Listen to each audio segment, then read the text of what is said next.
Olá, lição do dia de hoje, quarta, dia 11 de setembro de 2024. Nessa quarta-feira, a lição de hoje, ela fala sobre um hino da igreja primitiva. É o título da nossa lição. É uma lição maravilhosa, uma lição preciosa. Hoje a lição vai ser pequena, né? Na segunda-feira, a nossa lição, no dia 9, foi grande, extensa, e não deu pra gente falar todos os versículos no nosso comentário, né, no nosso resumo, e hoje a lição já vai ser menor.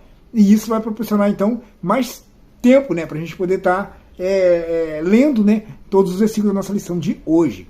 Vamos estar aprendendo o hino da igreja primitiva, querendo dizer, né, como a igreja se baseava em que ela se baseava, como ela entendia na sua incumbência, sua obrigação diante de Deus, né? E uma lição muito rica, muito preciosa. Quero lembrar que, firmada no que vamos ler aqui, nessa palavra que vamos estudar no dia de hoje, no domingo nós vamos falar sobre isso. A igreja do Senhor Jesus ali, ó, culto a Deus na igreja. Na escola dominical, do dia 15 de setembro, o culto a Deus na igreja. Mostrando que a igreja do Senhor Jesus, ela presta a Deus um serviço. Ela presta a Deus um culto. E esse culto que ela presta a Deus, glorificando a Deus, esse culto que ela presta a Deus, adorando a Deus, servindo a Deus, ela se baseia naquilo que agrada ao Senhor. Como agrada ao Senhor? Não é um culto só de boca, aquele culto robótico, aquele culto monótono, robótico, que você fala as palavrinhas, mas não é nada daquilo que você está falando. Quando você nem sabe o que está falando. Não é essa adoração robótica, monótona. A oração, a adoração a Deus é uma adoração que nasce do nosso coração e é voluntária. É uma adoração voluntária, é uma adoração que faz exatamente aquilo que agrada ao Senhor. Como agrada a Ele. E aqui nessas palavras aqui tem um comportamento da igreja, tem uma ação, um agir por parte da igreja, dos irmãos. Aqui Paulo falando a Timóteo, mas essa carta é para a igreja hoje.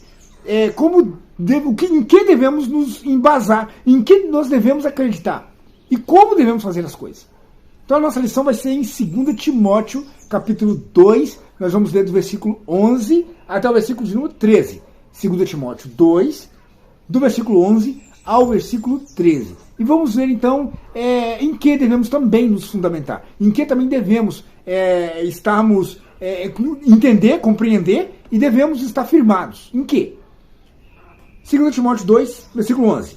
Palavra fiel é esta, que se morremos com ele, então se nós morremos, já dá a entender que nós um dia vamos morrer. Hoje, ou amanhã, ou depois, mas um dia esse dia vai chegar. Um dia esse dia chegará. Morreremos. Mas, se morrermos com Ele, também com Ele viveremos. Entendemos aqui que a nossa vida vai além da terra. É claro aqui que a nossa vida, ela continua além daqui da terra. Ela tem uma continuação. A vida com Deus, ela é uma vida eterna. Viver com Deus começa aqui, sim, na terra, começa aqui, mas continua para toda a eternidade, vivendo ao lado dele, vivendo adorando ele, vivendo servindo ele. Então não é só aqui na terra, nessa vida, que nós servimos a Deus. Não é só aqui na terra que cultuamos, que adoramos, louvamos. Não. Aqui e continua na eternidade. E o dia que morrermos aqui, que vai chegar esse dia, o dia que morrermos, com Ele nós viveremos, com Ele nós estaremos, com Ele nós vamos para todo sempre viver adorando, servindo, louvando, adorando. Se morrermos aqui, estaremos com Ele no céu, para sempre. Em Romanos, no capítulo 14, no versículo 8, eu era adolescente, eu acredito que eu tinha uns 13 anos, uns 13, 14 anos. Eu lembro que o irmão Gilmar, o filho da irmã Orli, o irmão Gilmar, se ele estiver vendo esse vídeo aqui, eu quero mandar um abraço para ele. Eu aprendi esse versículo com ele citou esse versículo um dia e eu aprendi, decorei e até hoje nunca esqueci esse versículo. Romanos 14, versículo 8. Se Se vivermos aqui, estamos vivendo? Então, eu acho que eu estou vivendo aqui hoje. Estou gravando o vídeo. Se vivemos, para o Senhor vivemos. Então a nossa vida aqui, o objetivo dela é viver para o Senhor. O nosso propósito aqui, estamos vivendo aqui, é viver para Cristo. É viver para Deus. Se vivemos, para o Senhor vivemos. Se morrermos, olha, nós vamos morrer, vamos parar de existir aqui na Terra, vamos parar de existir no planeta, os nossos entes queridos vão sentir falta de nós, nossos filhos vão chorar, né? Talvez, né? Será que nossos filhos vão chorar? Tomara, né? Que nós representemos algumas coisas para eles, né? Para que eles então sintam, né, a perda, a nossa perda, né? Que muitos falam, graças a Deus, demorou a morrer, graças a Deus o trem morreu. Então tomara que os nossos entes queridos sintam a nossa falta. Mas aí, se morrermos, vamos fazer falta aqui para os nossos parentes, para os nossos entes queridos, nossos filhos. Mas se a nossa vida cessar aqui, se morrermos, lá em Romanos 14, verso 8 fala, para o Senhor morremos. Pela vontade dEle, através do querer dEle, por permissão dEle nós morremos. Mas nós morremos, mas não acaba aqui não. De sorte que, quer vivamos, quer morramos, somos do Senhor. Romanos 14, verso 8. Então, se nós vivemos, somos o Senhor. Se morrermos, nós somos o Senhor. Independente da circunstância, tão vivo, tão morto, somos do Senhor. Por quê? Cremos que, como está na nossa lição aqui no versículo 11, se nós morrermos, vivemos para Deus, para com Deus. E vivemos para sempre, para toda a eternidade. Viveremos com Ele para toda a eternidade. Com Deus no céu, irmão. Não nessa terra cheia de luta e tribulação. Não nessa terra cheia de perturbação. Não nessa terra cheia de luta, inimigo, cheia de problema. Não nessa terra com dores, enfermidade. Não nessa terra cheia de perdas, decepções e frustrações. Não. Se morrermos aqui, segundo a nossa lição, nós estamos vivendo para com Deus eternamente. Estamos vivendo com o nosso Senhor eternamente. Estamos vivendo para Ele.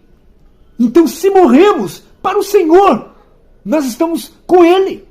Estamos vivendo para Ele. Se morrermos aqui, estamos com Ele. Então, na nossa lição fala assim, ó, se morrermos, com Ele viveremos. Então, a vida não acaba aqui. Se morrermos aqui, com Ele, nós viveremos para todo sempre. Isso é para os salvos. Isto é para os crentes em Cristo Jesus. Para os que creram no Senhor Jesus. Isto é para aqueles que aceitaram Cristo como Salvador. Porque aqueles que não creram em Jesus, se morreu, está no inferno. Se morreu, está perdido. E não tem jeito. Não tem saída. Se morreu sem Jesus, está condenado ao inferno. E isso não tem jeito mais. Porque a solução para evitar o inferno é enquanto está vivo ainda. Crendo no Senhor Jesus. Se arrependendo dos seus pecados e crendo no Senhor Jesus. Então, para quem está em Cristo, morreu aqui, você vive para Deus. Você é dele. E vai morar com ele eternamente no céu. Vai morar com ele para sempre. Eu, meus avós, minha avó, meu avô, eu creio que meu pai também. Eu e os antepassados que creram no Senhor Jesus, grandes irmãos em Cristo, grandes irmãos no Senhor Jesus, grandes missionários, Maquinaí, outros missionários, grandes servos, os discípulos, não só eu, mas segundo nós aprendemos a nossa lição, né, a lição de ontem, em Efésios, aqueles que, a grande família de Deus, tanto no céu como na terra, a grande família de Deus, que toma o nome do Senhor, que toma o nome do Senhor Jesus.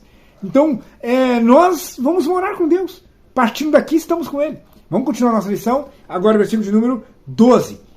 Se sofrermos, que a nossa tradução é a tradução corrigida. A tradução atualizada fala que se perseverarmos. Então, dá a entender que é perseverando, independente dos problemas, independente do sofrimento, independente da luta, perseverar. É manter-se, seguindo, andando, caminhando, na palavra, no reino, no caminho que leva ao céu. Sofrer é perseverando, seguindo, servindo ao Senhor Jesus. Perseverando é isso. Então, se sofrermos por Ele, se sofrermos aqui pelo nome dEle, é aí que está o problema. Tudo que a gente não quer é isso. Essa parte de sofrer, essa hora de sofrer. Passar por tribulação, passar por aflição, é tudo que a gente não quer. Mas se pelo nome do Senhor Jesus, por causa de servir Ele, por causa de temer o nome dEle, se somos tentados pelo diabo, se sofremos tribulações, perseguições, que o nome do Senhor Jesus seja engrandecido e louvado. Se isso acontece, que o nome do Senhor Jesus seja adorado e glorificado por isso. Mas, se sofremos, você tem que ser perseverante. Você tem que perseverar. Você tem que continuar caminhando, você tem que continuar servindo. Mas se sofrermos, com Ele reinaremos. Apocalipse capítulo 20, verso 4 fala isso. Que nós reinaremos com Cristo. Sabemos que Cristo vai ser o rei. No milênio, Ele vai ser o rei aqui na terra. Aqui na terra será feito novos céus e nova terra. Aqui. Deus vai restaurar a terra. Deus vai restaurar a terra. Não vai ter o problema do pecado aqui. Deus vai solucionar isso aí. Não vai ter consequência do pecado aqui. Então, poluição, veneno, queimadas, incêndio em Mata Atlântica, animais morrendo torrados na Mata Atlântica, porque o homem, seu pecado, só destrói. Poluição dos mares, dos rios, poluição da atmosfera, poluição geral, no solo, geral. Não vai ter isso aqui, porque o Senhor vai restaurar novos céus e nova terra. Vai restaurar tudo aqui. E quando ele for o rei aqui, sabe quem vai reinar com ele? Apocalipse 20, verso 4. Nós reinaremos com Cristo. É muito maravilhoso, é muito precioso entendermos isso. Então vale a pena sofrer por ele aqui. Vale a pena passar pelas tribulações que passamos, pelas perseguições que passamos. Vale a pena passar pelas lutas que passamos, mas perseverando. Mas perseverar. Vale a pena sofrer por ele. Porque vamos reinar com ele. Reinaremos com ele. Louvado seja o Senhor Jesus por isso. Se o negarmos, também ele nos negará a nós. Aí que tá. Ter vergonha e negar ele. Aí que tá.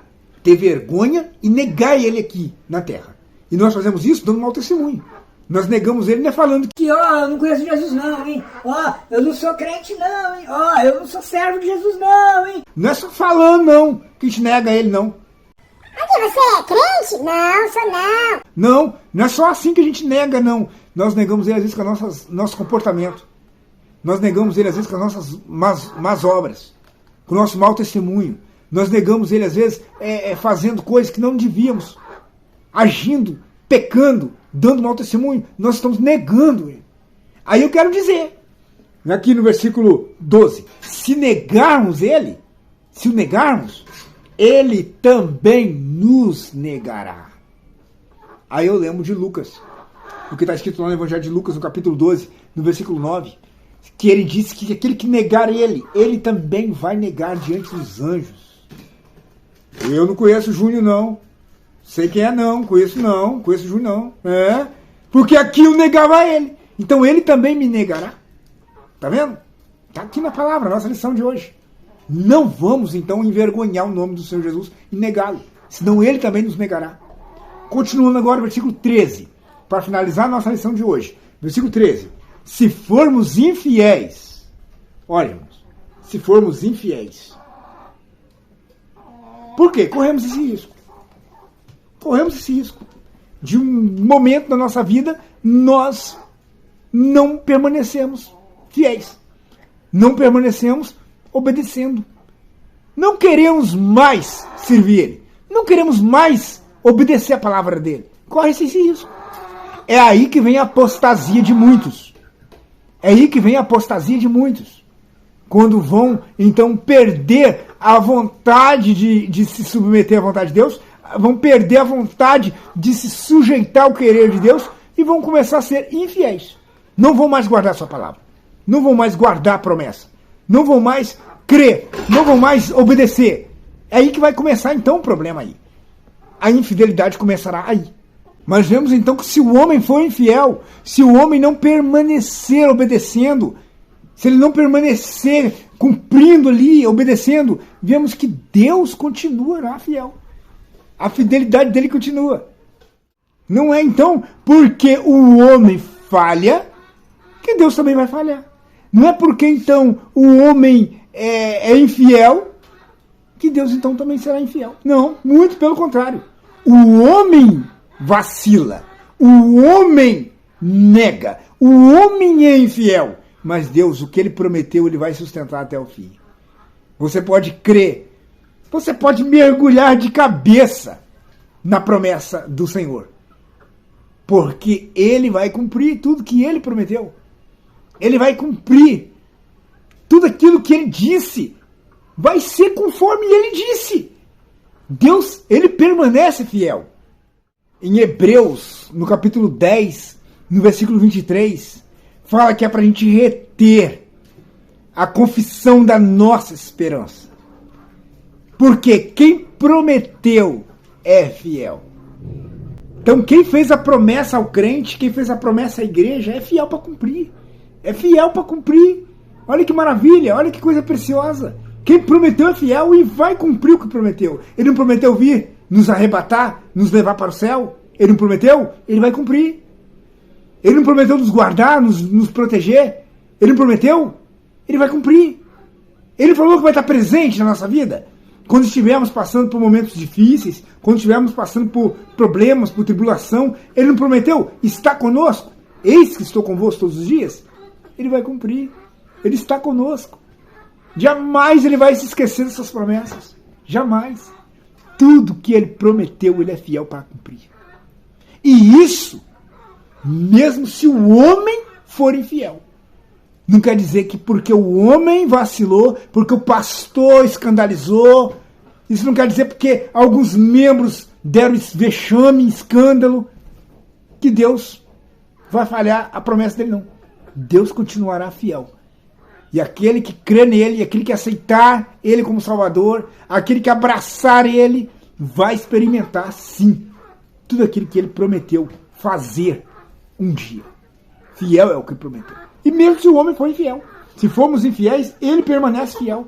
Não pode negar-se a si mesmo. Não. Ele não se desmente a pessoa. Ele fala, eu vou fazer mais não. Hein? Pronto, acabou a credibilidade. Mas ele não faz isso. Ele não pode negar-se a si mesmo. Ele não desmente ele mesmo. Jamais. Pelo contrário, o Senhor Deus, ele mantém, ele vai cumprir tudo aquilo que ele prometeu e falou, tudo que ele é, a personalidade dele não muda. Ele é santo e vai ser para sempre. Ele é fiel e sempre será. Ele não vai mudar a sua natureza divina, santa, a sua natureza maravilhosa, poderosa. Não por causa do homem, por causa da falha humana. Ele vai manter. Vemos que ele prometeu a Abraão a terra prometida. Vemos que ele prometeu a Abraão a herança, a vitória. O Israel foi infiel. Israel desobedeceu, se prostituiu, idolatrou. Israel foi falso. Israel foi falho. Mas Deus deixou de cumprir o que ele prometeu a Abraão? Mesmo o povo falhando. Mas o que ele prometeu, ele cumpriu. Ele deu a terra ao povo, aos filhos de Israel. Ele entrou com os filhos de Israel na terra prometida. Não só fez isso, como levantou reis fiéis, Davi, Salomão, como ele levantou profetas ali. Não só isso, como enviou Cristo para nascer ali, nos filhos de Israel, entre o povo de Israel, e assim salvar toda a humanidade. Então, ou seja, não é porque o homem falha, porque o homem é desobediente, então que Deus, então, não vou fazer também mais que eu prometi, então também não. Não, ele vai cumprir, ele não nega a si mesmo. Então a igreja é fundamentada nessa esperança. A igreja, ela é embasada nessas palavras. Ela crê nisso. E como a nossa lição diz, o título da nossa lição fala, é aqui, um hino da igreja primitiva. A igreja, então, ela crê nessas palavras aí. O Senhor Deus Se você não negar ele, ele também não vai te negar, não. Se você permanecer fiel, se você sofrer, você vai reinar com ele. E se você morrer, não quer dizer que a vida acabou, não. Você vai continuar vivendo com ele no céu eternamente.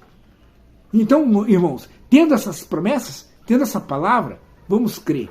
Vamos nos aprofundar nessas palavras maravilhosas do Senhor Jesus Cristo. Que Deus nos abençoe. No nome do Senhor Jesus, na nossa lição de hoje. Amém.